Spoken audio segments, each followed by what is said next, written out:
I've experienced many odd and unexplainable events in my life, but this event has been on my mind for a few years now, and I finally decided to tell it. And pray, I'm not the only one who's experienced something like this. So let's start from the beginning. I graduated from high school in 2019 and was promoted to supervisor for a kitchen in a nursing home down the street. Since I oversaw dinner, I didn't start work until about 3:30 p.m. and would get home around 10 p.m. So for the first half of the day, I would be completely home alone. I enjoyed that time. Solitude was always nice, especially when you're as introverted as I am. Normally, I would sleep in until about noon, but this time I decided to relax on the couch in our main living room and watch Kitchen Nightmares. I remembered nodding off and falling into a light sleep, so any small noise would wake me up. The first few times I cracked my eyes open, it would just be from the cats jumping on me. So when I felt the cushion by my feet dip a bit, I figured it was my cat Peach. After a moment, I opened my eyes and realized my younger sister was sitting at the end of the couch, her back to me. I was half asleep, so I really didn't think much of it. I figured she'd just stayed home from school sick. So I just asked her if she could move her head so I could see the TV, but she ignored me. Still facing the TV screen, annoyed, I asked her why she was home. Once again, she remained silent, coming to the conclusion that she was just being rude. Again, I closed my eyes and fell back asleep. After about another hour, I got up and started to get ready for work and noticed my sister wasn't in the room or in the house. Concerned, I called her. After trying to call her a few times and getting nothing, I called my mother. She picked up, and I asked her if Sis told her where she was going.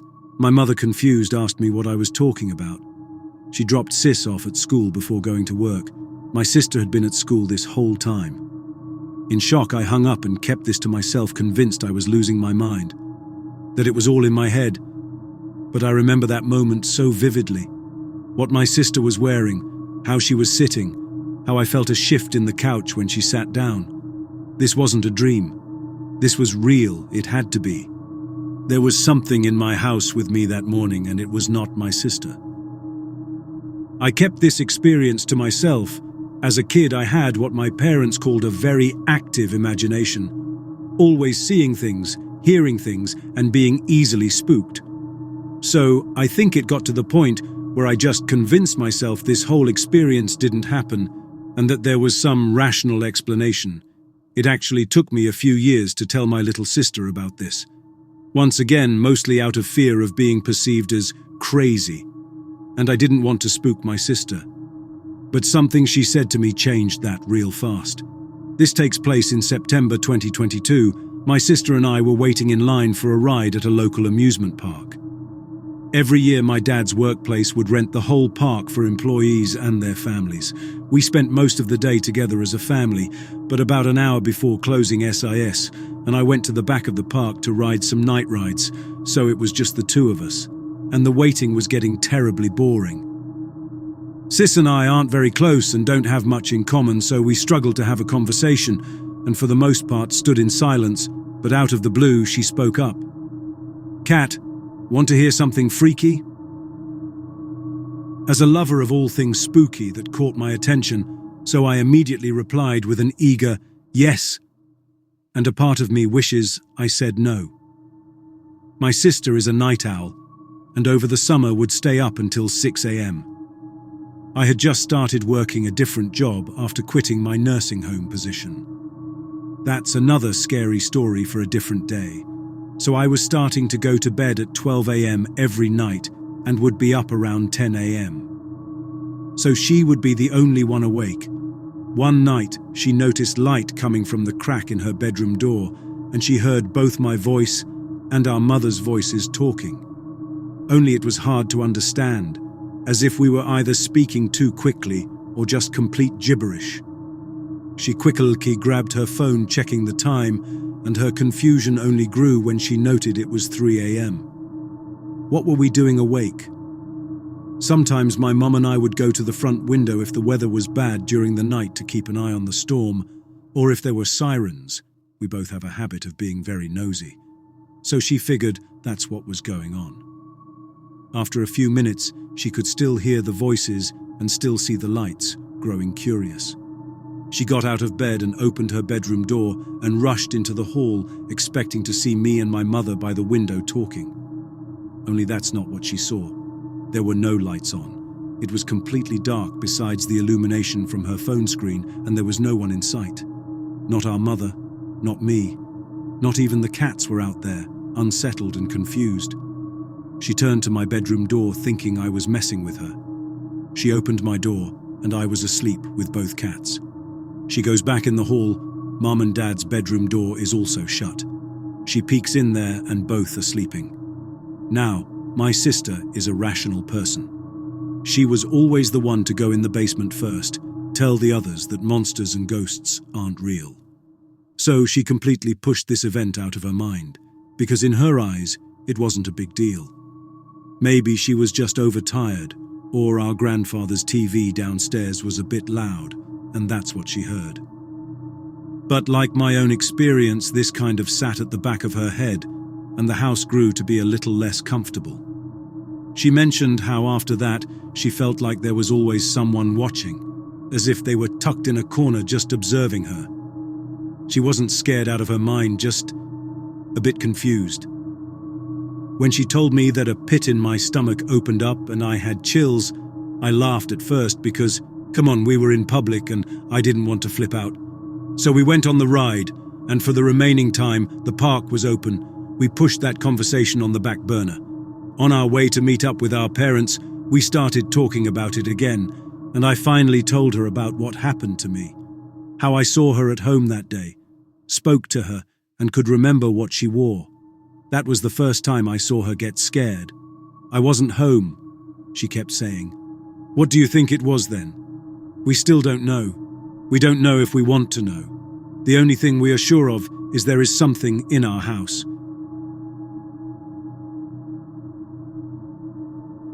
First off, a little backstory on my dad. The man has so much character and colour to him. Though he is mostly a chilled-out grandpa at this point, whose biggest offences are the likes of placing a box of dead kittens in the topic hat when the family plays charades at the Christmas Eve get-together. When I was a kid, he was a crazy person. He was an amazing father, honest to a fault, and had character made of stone. He apologized when he felt he was wrong, and he would sit and cry with you when things were eating away at your self-esteem. However, as much as I owe him my morality and compassion towards others, I also owe him my extremely demented and nothing is sacred sense of humor. The man got more joy from life in tormenting his children than anything else. We lived on my grandmother's farm in rural Tennessee, and when the power would go out, which happened a lot in our area, he would dare me to run to the mailbox and then lock me outside at 10 o'clock at night when I'm about 10 years old. And he would laugh so hard I could hear him over my screams while I banged on the door from the outside, pleading to be let back in.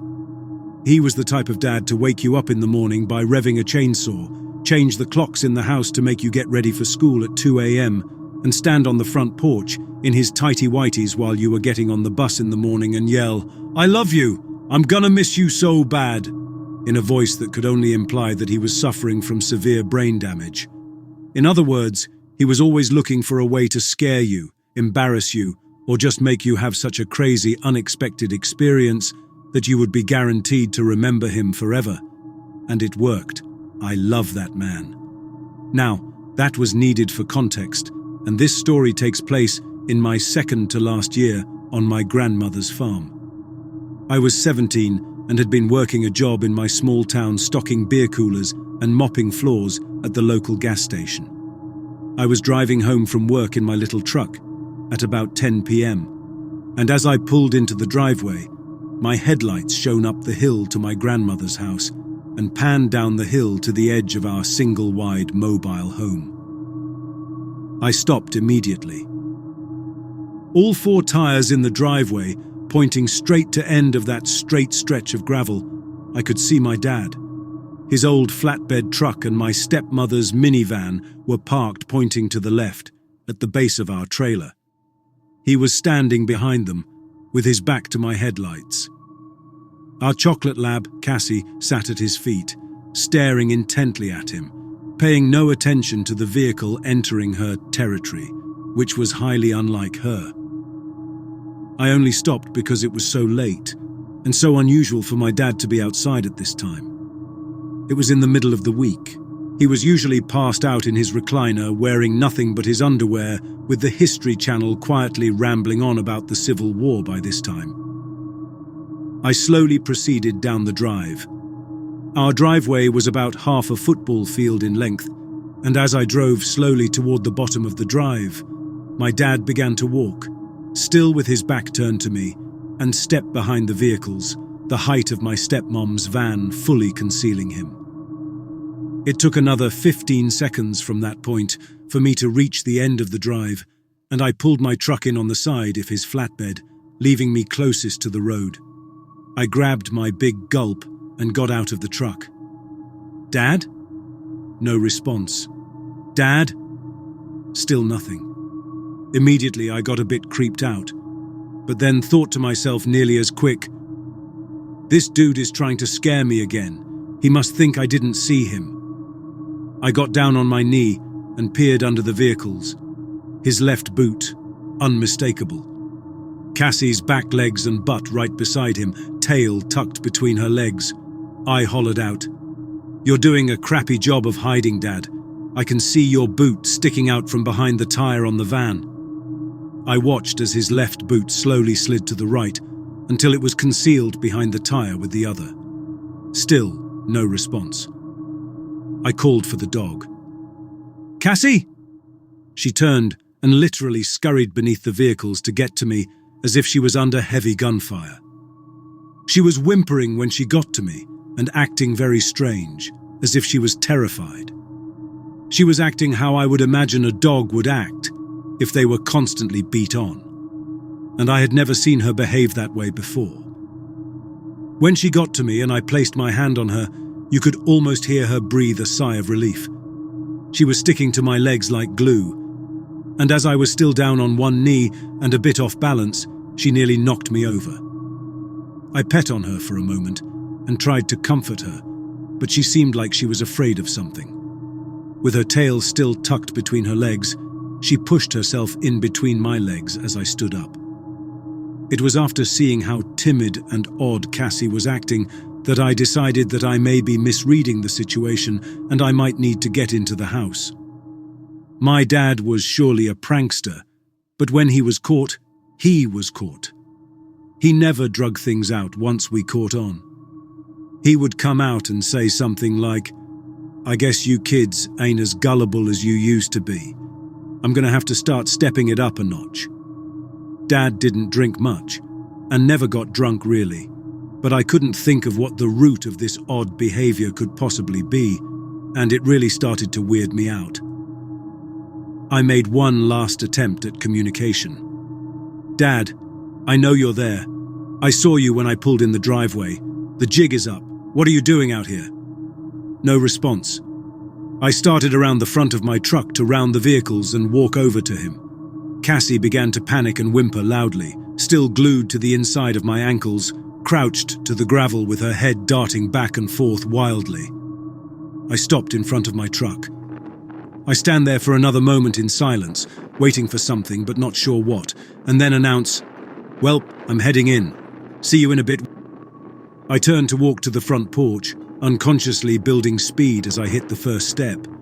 Cassie drops back and doesn't follow me onto the porch, but seems to sort of stand guard at the foot of the steps. Keys in hand, I'm already searching for the deadbolt key. Panic is building in my chest, but I'm not sure why. I hurriedly unlock the door and jump into the house, swing around and slam the door behind me, locking the deadbolt all in one fluid motion. From behind me, I hear a voice yell, "What the hell?" I spin around. My big gulp drops to the floor and explodes across the living room floor. There sits my dad, in his underwear, sitting up from a deep sleep in his recliner. I begin to hyperventilate and yell through gasps of air that there is a man in the driveway hiding behind the van. I thought he was you. I was talking to him, Dad." I nearly collapsed into the floor. Within 15 seconds, my dad is running out the back door of the house with a spotlight and a handgun, still wearing nothing but his underwear. He was outside for what felt like forever. When he came in, he was pale as a sheet. He said someone was definitely out there, but he couldn't see them.